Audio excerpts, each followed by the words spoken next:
চন্দ্রগুপ্ত চন্দ্রগুপ্ত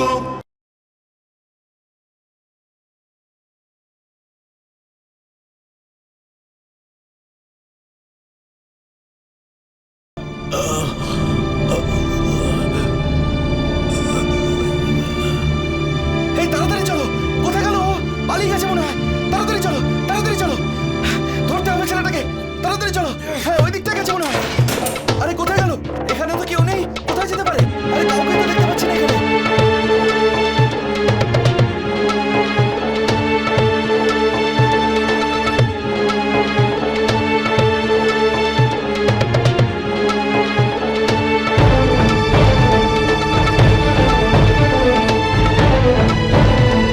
আমি আসবো আচার্য,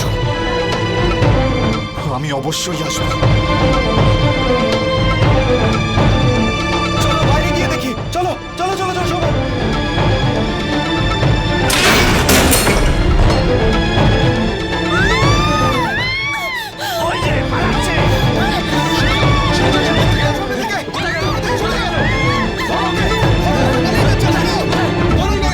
ধরো ওকে, ধরো, বের করো, নিয়ে আসো ওকে।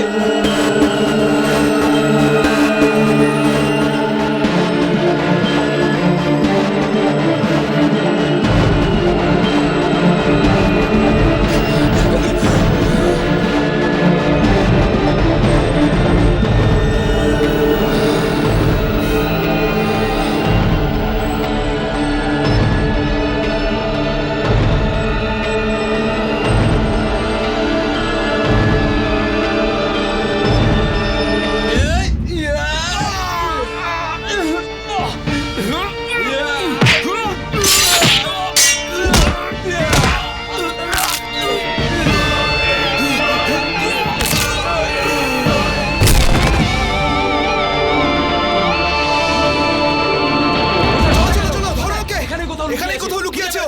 হ্যাঁ, চলো চলো চলো।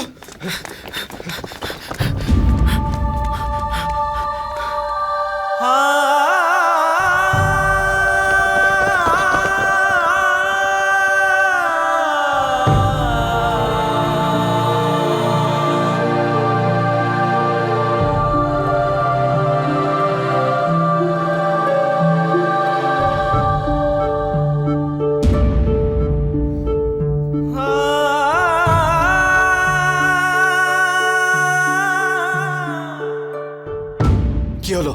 কাউকে দেখতে পেলে এখানে? না পাইনি। তাহলে কি করছো? যাও। ওইদিকে চলো।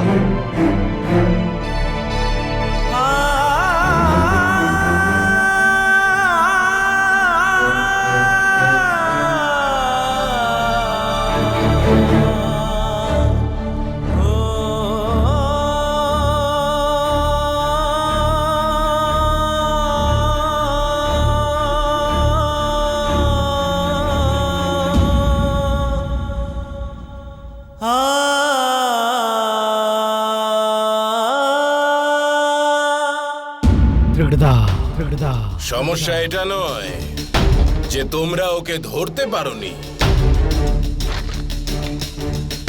সমস্যা এটা যে একা একা একজন ব্যক্তি নিজের ইচ্ছা অনুসারে আমার প্রাসাদে প্রবেশ করে আর আমার সুরক্ষা সৈন্য অধিকারী গিরিকাকে হত্যা করে দেয়, এবং তারপরেও আমাদের সব সুরক্ষা সৈন্যদের ঘায়েল করে ও এখান থেকে পালিয়ে যেতেও সফল হয়।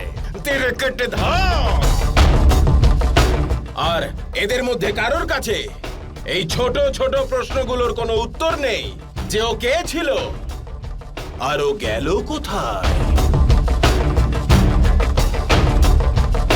শাস্তি পাবে, অবশ্যই পাবে। এদের 1 মাসের বেতন বন্ধ করে দেওয়া হোক। এই সব বীর যোদ্ধাদের পাটলিপুত্রের সাফাই বিভাগে কাজে লাগিয়ে দাও। পুরো 1 মাস ধরে এই সব বীর যোদ্ধারা পাটলিপুত্রের নর্দমা পরিষ্কার করবে। যাও, দাঁড়িয়ে আছো কেন? যাও এখান থেকে।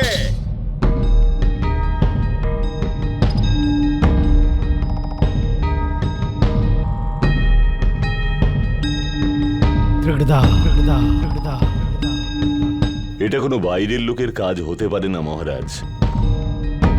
এই কাজটা কোনো ভেতরের চেনা লোকই করেছে। আরে কে সেই ভিতরের লোক যে রাজমুদ্রা প্রয়োগ করে এরকম আদেশ দিতে পারে? তুমি নাকি আমি? শুধু আমাদের দুজনের কাছেই তো আছে এই রাজমুদ্রার শিলমোহর।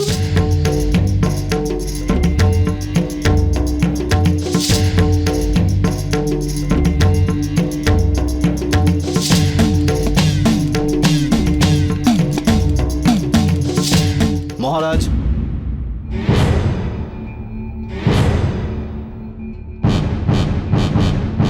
কিন্তু চিন্তা একটা ব্যাপারেই অমাত্য, যে কেউ চাণক্যকে মুক্ত করার দুঃসাহস দেখিয়েছে। অর্থাৎ চাণক্য যে জীবিত আছে এটা সে জানে, কিন্তু এটা কিভাবে হতে পারে? আমি যেভাবে চাণক্যর ভাববার এবং বুঝবার ক্ষমতাকে নষ্ট করে দিয়েছি, তারপরে সে এই খবরটা প্রাসাদের বাইরে কিভাবে পাঠাতে পারে?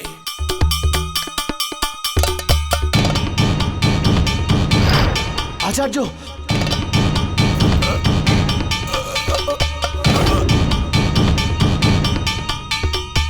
অমাত্য, এটা অন্য কেউ নয়, এটা নিশ্চিতভাবেই ওই চন্দ্রগুপ্ত।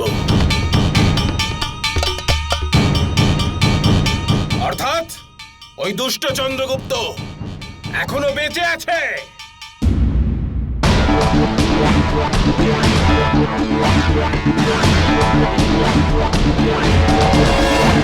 আমি তো এটা বুঝতেই পারছি না, এতটা কঠিন সুরক্ষা ব্যবস্থা থাকা সত্ত্বেও সে ভেতরে এলো কি করে? কিভাবে সে রাজ অঙ্গুরীয় জোগাড় করে অত্যন্ত গোপনীয়তার সঙ্গে কালকুঠুরির খবর পেয়ে গেল আর সেখানে পৌঁছেও গেল?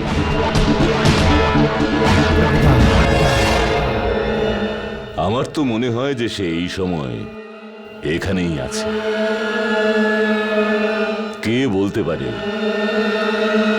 যে সে এখনো আমাদের মধ্যেই নেই মহারাজ?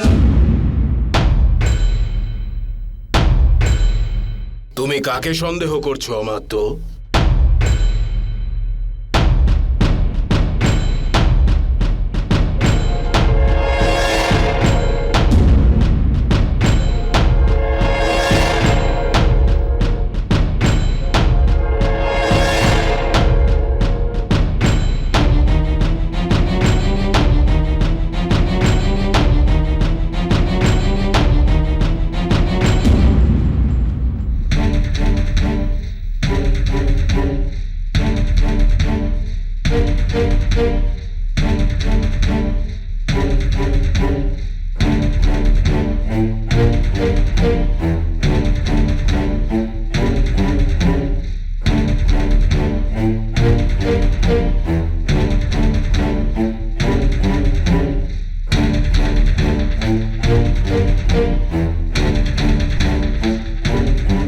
যখন রাজমহলে এইসব চলছিল ওই সময় তুমি কোথায় ছিলে? মহারাজ, আমি পুরো মহলে হুলুস্থুলু পড়ে গেছিল। সবাই চারিদিকে ছুটোছুটি করছিল আর কিছু সৈনিক এদিকে ওদিকে দৌড়চ্ছিল, মনে হচ্ছিল কাউকে খুঁজছিল। তো ব্যাস, আমি ওদের সঙ্গে খুঁজতে শুরু করলাম। এই ঘটনার আগে তুমি কোথায় ছিলে?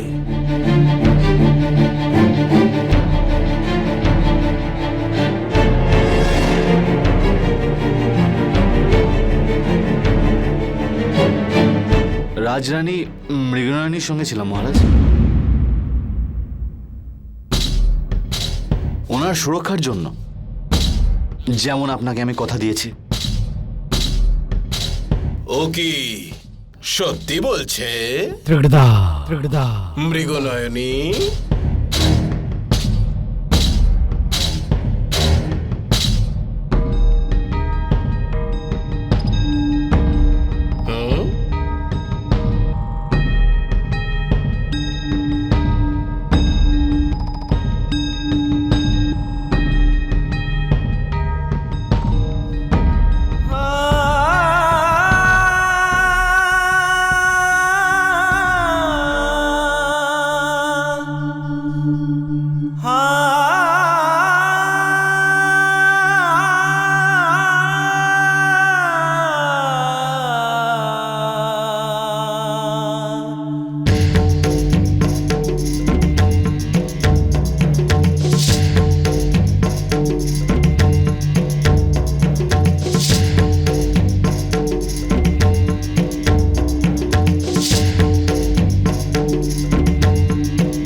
আমার হবু রাজরানী?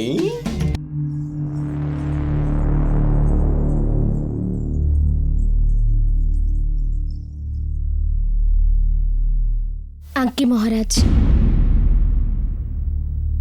সত্যি তো এটাই যে আপনার সৈনিক ছায়ার মতো আমার সঙ্গে লেগে থাকে সব সময়, আমাকে এক মুহূর্তের জন্য একা থাকতে দেয় না।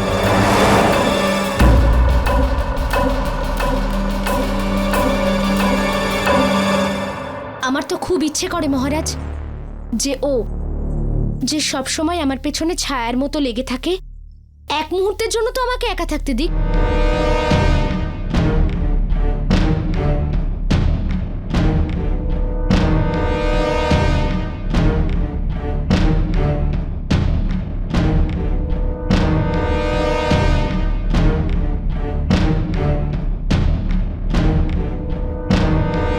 এবার তুমি যেতে পারো।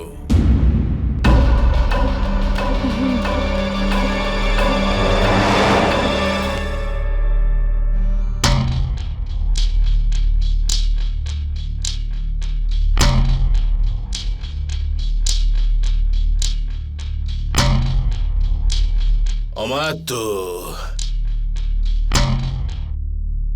সংকট কেবল একটা দিনেরই। একটা দিন, কেবল একটা দিন ওকে সামলে রাখো।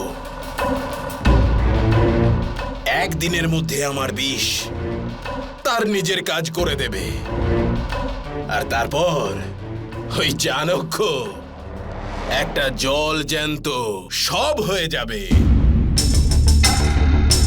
আর তারপর ওর সমর্থকেরা ওকে যেখানে খুশি নিয়ে যাক, তারপরে ও তো আর আমাদেরও কোনো কাজে লাগবে না। আরে আমি তো নিজেই নিজের সাথে করে ওকে পাটলিপুত্রের গলিতে ধাক্কা খাওয়ার জন্য ছেড়ে দিয়ে আসবো। ব্যাস ব্যাস, কাল সকাল পর্যন্ত ওকে যে কোনো ভাবে একটা সুরক্ষিত জায়গায় সামলে রাখো, আর এমন জায়গায় রাখো যাতে ওর কাছে পৌঁছনো কঠিনই নয়, অসম্ভব হয়।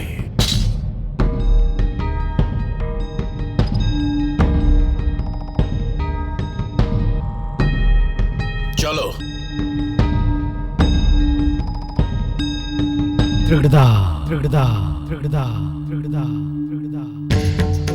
তুমি কোথায়? হ্যাঁ, আমাদের সঙ্গে যাচ্ছ মৌর্য? না না, তুমি এখানেই থাকো। যদি চাণক্যকে মুক্ত করার জন্য কেউ চলে আসে, তবে তাকে কে ধরবে? তুমিই তো ধরবে তাকে। শোনো সবাই, তোমরা সবাই আমার সব থেকে প্রিয় সৈনিক মৌর্যর নেতৃত্বে থাকবে। আর এক মুহূর্ত তোমাদের নায়ককে তোমাদের চোখের আড়াল হতে দেবে না। বুঝতে পেরেছ তো?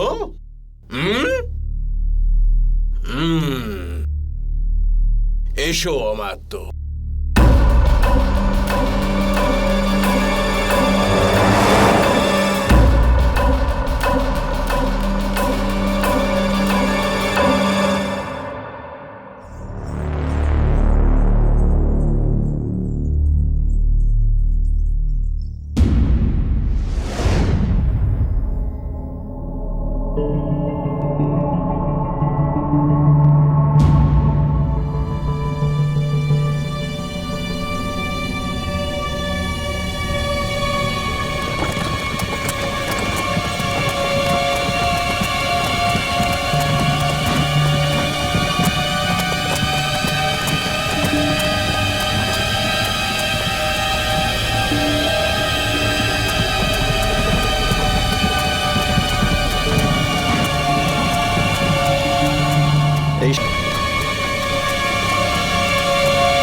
নিজের ক্রোধকে সঠিক দিশা দাও চন্দ্রগুপ্ত।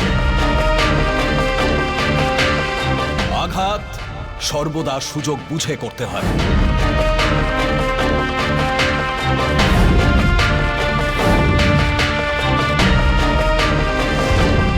আচার্য,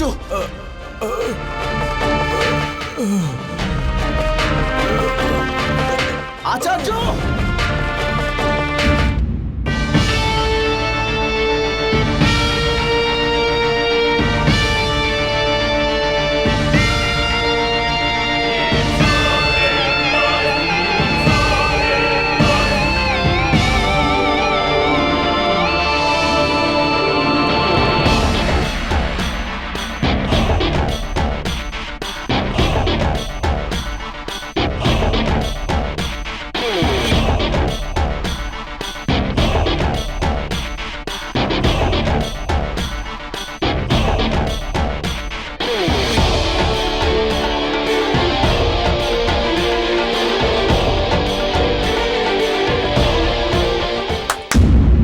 সবাই যাও এখান থেকে।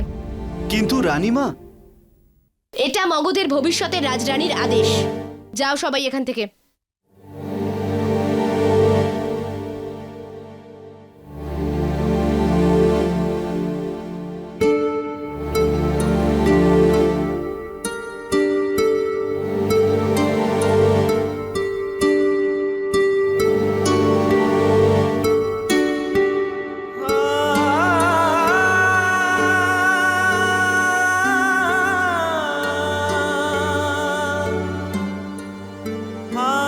তাহলে ওটা তুমি ছিলে যে আচার্য চাণক্যকে এখানে বাঁচাতে এসেছিলে।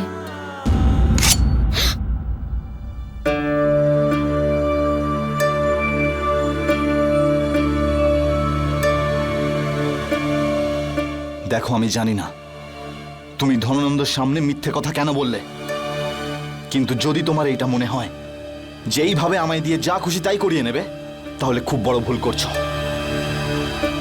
যে তোমার প্রাণ বাঁচিয়েছে তার সাথে এমন ব্যবহার করবে তুমি?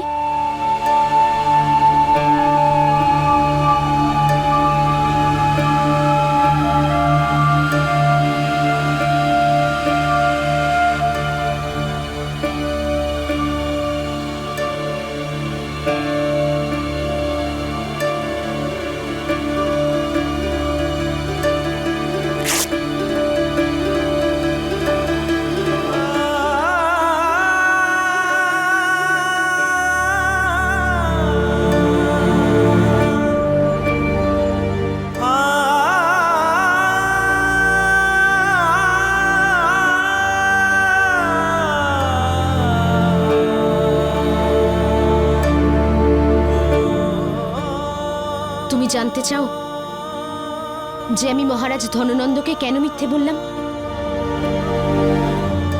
কারণ আমার মন আমাকে বলেছিল যে তুমি মহারাজের অন্যান্য দুষ্ট সৈনিকদের মতো নও। কারণ আমার মন আমাকে বলেছিল যে তোমার মধ্যে কোথাও না কোথাও একটা ভালো মানুষ লুকিয়ে আছে। কারণ আমার মন আমাকে বলেছিল যে তুমি বাকিদের থেকে আলাদা। কারণ আমার মন আমাকে বলেছিল যে তোমার ধননন্দকে মিথ্যে বলার পেছনে অবশ্যই কোনো গুরুত্বপূর্ণ কারণ লুকিয়ে আছে।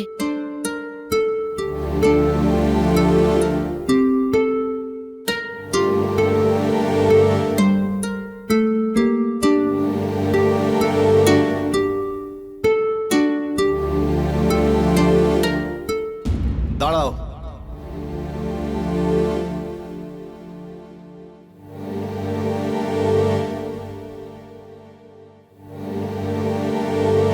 তুমি জানতে চাও আমি এইসব কেন করলাম?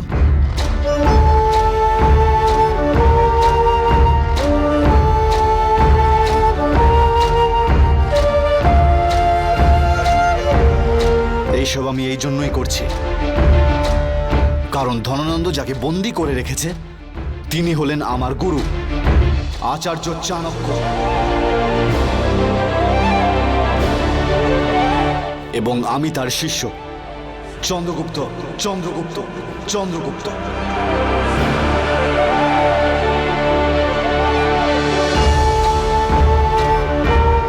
উনি শুধুমাত্র আমার গুরু নন,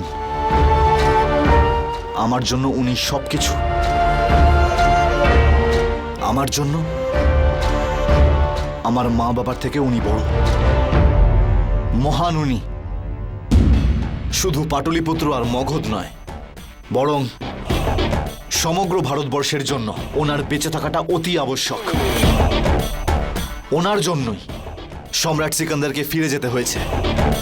আর ধনানন্দ এই জন্যই ওনাকে শেষ করতে চেয়েছেন, কারণ উনি জানতেন যে ওনাকে যদি কেউ অপদস্থ করতে পারেন তো সেটা একজনই, আমার আচার্য চাণক্য।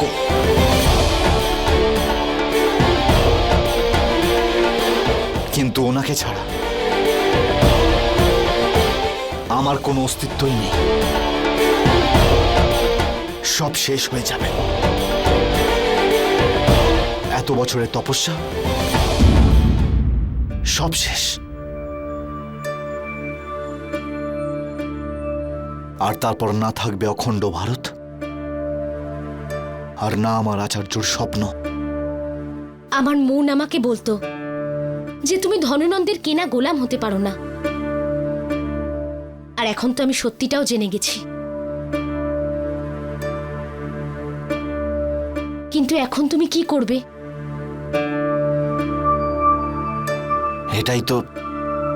এটাই তো আমি বুঝে উঠতে পারছি না।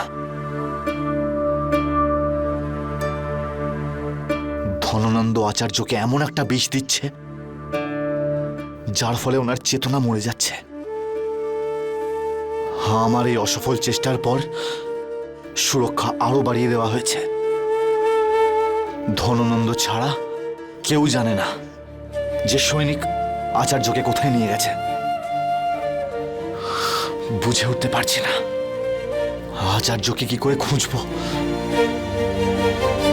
এটাও তো হতে পারে যে এই কাজটায় হয়তো আমি তোমায় সাহায্য করতে পারি। না, একেবারেই না। আমি চাই না এসবের মধ্যে তুমি জড়াও। অনেক বিপদ রয়েছে এতে। বিপদ?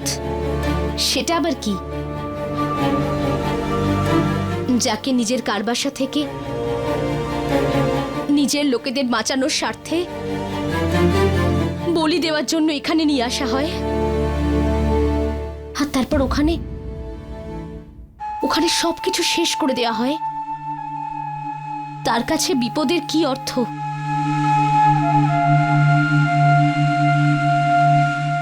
যে তোমার কোনো কাজে আসতে পারলে আমার অন্তত এটা মনে হবে যে অর্থহীন হয়ে পড়া আমার এই জীবনে একটা অন্তত ভালো কাজ করেছি আমি।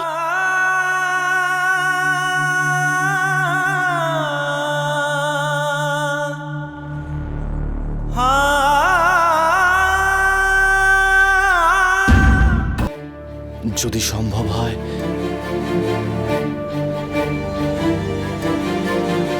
তাহলে আমাকে ক্ষমা করে দেবেন রাজকুমারী। কেন? ক্ষমা চাওয়ার মতো এমন কি অপরাধ করেছো তুমি? অপহরণকারীদের থেকে মুক্ত করবার পর আপনাকে আবার এই নরকে নিয়ে চলে এলাম। কারবাসা নিয়ে যাইনি, কিন্তু কি বা করতাম আমি যদি এখানে আচার্যকে না বাঁচানোর থাকতো। তাহলে আমি অবশ্যই আপনাকে কারবাসা নিয়ে যেতাম, কিন্তু আচার্যকে বাঁচাতে হবে। ওনার অখণ্ড ভারতের স্বপ্নকে বাঁচাতে হবে।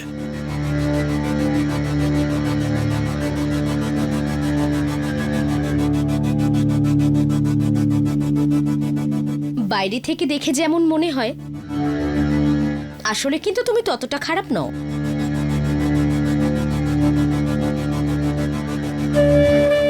আর তোমাকে সাহায্য করার জন্য আমার কাছে এই কারণটুকুই যথেষ্ট। তোমার আচার্যের অখণ্ড ভারতের স্বপ্নে আমিও না হয় আমার এইটুকু অবদান রাখলাম। চিন্তা করো না।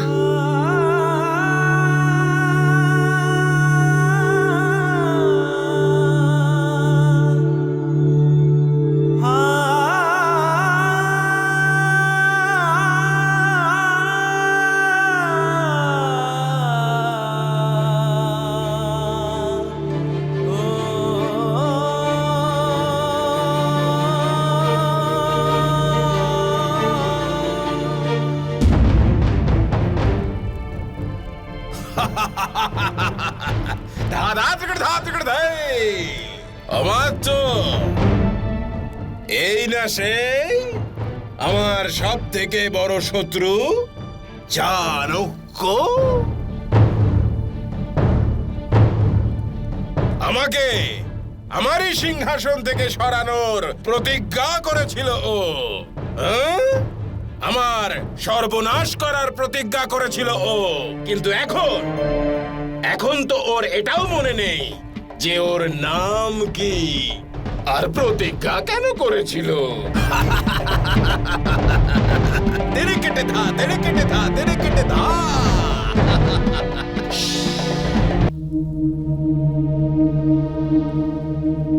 এবার এভাবে চুপচাপ পুরো রাত শান্ত হয়ে শুয়ে থাকো। কাল সকাল থেকে তোমাকে পাটলিপুত্রের গলিতে ধাক্কা খেতে হবে, সবাই পাথর ছুঁড়ে মারবে, আর এভাবে জীবিত সব হয়ে বাঁচতে হবে, ঠিক আছে? আরে ও তো মেনে নিল, খুব তাড়াতাড়ি মেনে নিল। আরে মেনে নিয়েছে, চাণক্য মেনে নিয়েছে।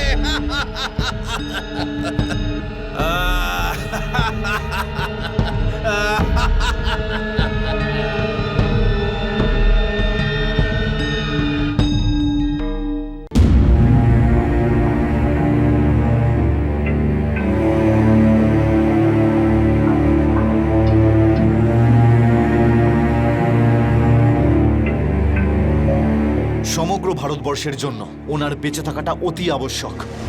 সম্রাট সিকান্দারকে ফিরে যেতে হয়েছে, আর ধনানন্দ এই জন্যই ওনাকে শেষ করতে চেয়েছেন, কারণ উনি জানতেন যে ওনাকে যদি কেউ অপদস্থ করতে পারেন তো সেটা একজনই, আমার আচার্য চাণক্য।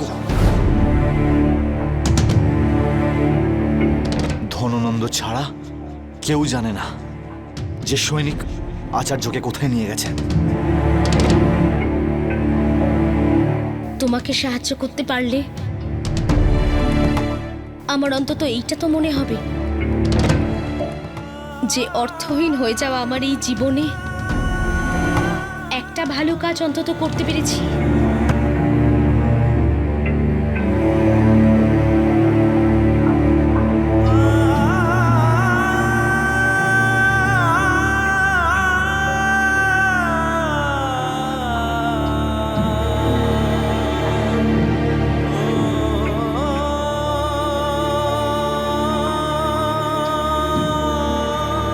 আমাকে ক্ষমা করে দিও মা, নিজেকে শেষ করে দিও।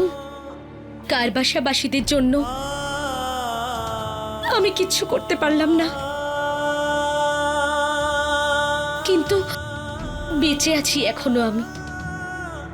আমাকে শক্তি দাও মা, ভারত মাতার জন্য হাসি মুখে আমি যেন নিজেকে বলি দিতে পারি মা।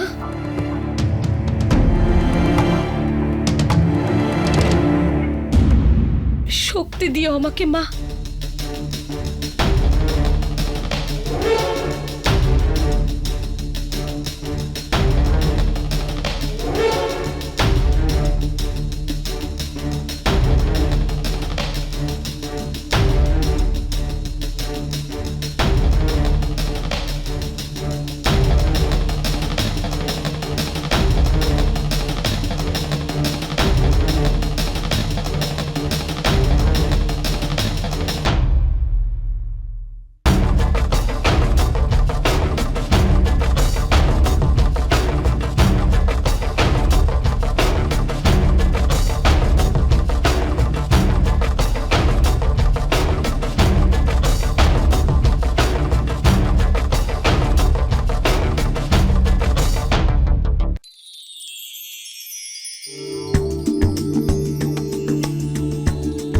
तेरे कटे धा, तेरे कटे धा, तेरे कटे धा।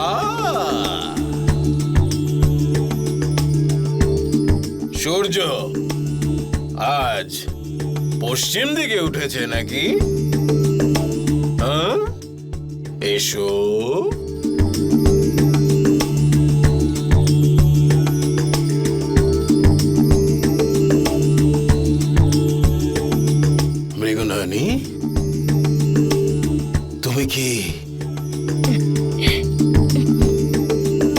তাহলে এতদিন তুমি আমাকে কেন কষ্ট দিচ্ছিলে মৃগনয়নী?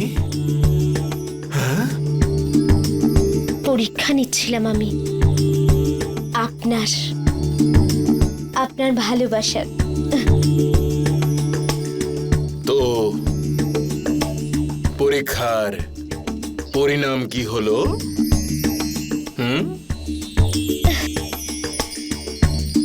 ফলাফল এটাই মহারাজ যে আপনার থেকে বেশি যোগ্য স্বামী তো আর কোথাও পাবো না। আপনি সক্ষম, বলবান, আর জহুরির চোখ আপনার, সৌন্দর্যের পূজারী আপনি। অদ্ভুত! আমি আশ্চর্য হচ্ছি মৃগনয়নী, আশ্চর্য হচ্ছি। আমার কান যা শোনার জন্য আকুল ছিল আজ তাই বলে দিলে তুমি। তেরে কেটে ধা।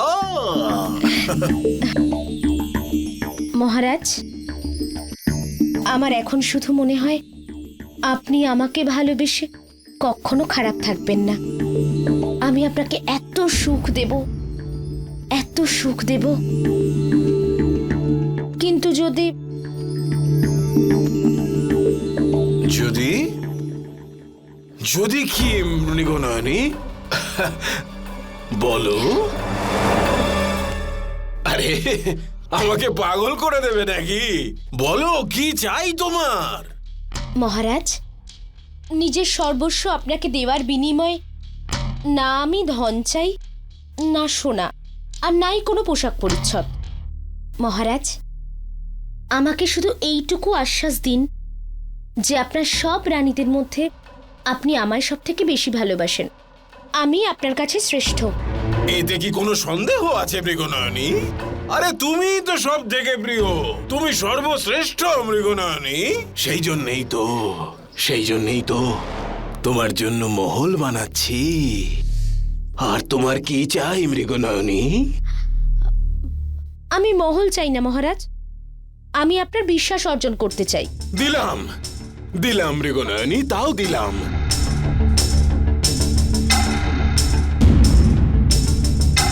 না, এভাবে নয় মহারাজ, আমি বিশ্বাস অর্জন করতে চাই। তাহলে তাড়াতাড়ি বলো প্রিয়ে, কিভাবে কিভাবে করব আমি তোমার বিশ্বাস অর্জন? ঠিক আছে, তাহলে এমন কোনো গোপন কথা আমায় বলুন যেটা অন্য কেউ জানেই না, তবে বিশ্বাস করব। তুমি জিজ্ঞেস করে দেখো। আমি কেন জিজ্ঞাসা করব? আপনিই ভেবে কিছু বলুন না। এমন কোনো কথা যেটা আপনি সবার কাছ থেকে লুকিয়ে রেখেছেন। সবার কাছ থেকে লুকিয়ে রেখেছি এরকম? চাণক্য, হ্যাঁ চাণক্য। ওর মধ্যে কি লুকোছাপা আর গোপনীয়তা আছে? এই কথা তো আপনার সুরক্ষা বিভাগের সব সৈনিকরাই জানে মহারাজ। না না, আমি চাণক্যকে কোথায় লুকিয়ে রেখেছি সেটা আমি ছাড়া আর কেউ জানে না। যদি এই কথাটা আমি তোমাকে বলে দিই, তাহলে তুমি কি সেই সব করবে তো যা আমি চাই? হ্যাঁ মহারাজ। তাহলে এসো, আমি তোমাকে সব বলছি।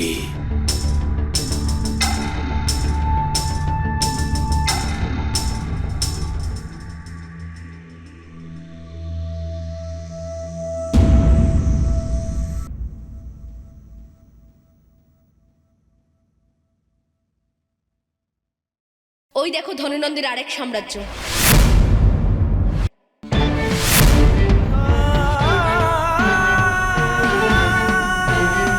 তোমার আচার্য ওখানেই আছেন।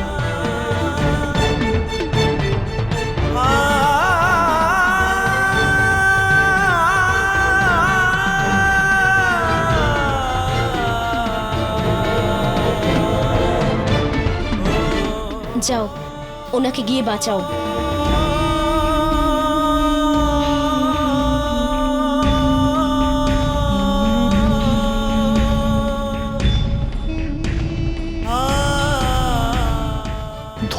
ছাড়া কেউ জানে না যে সৈনিক আচার্যকে কোথায় নিয়ে গেছে। তোমার আচার্যর অখণ্ড ভারতের স্বপ্নে আমিও না হয় আমার এইটুকু অবদান রাখলাম, দেখে নিও।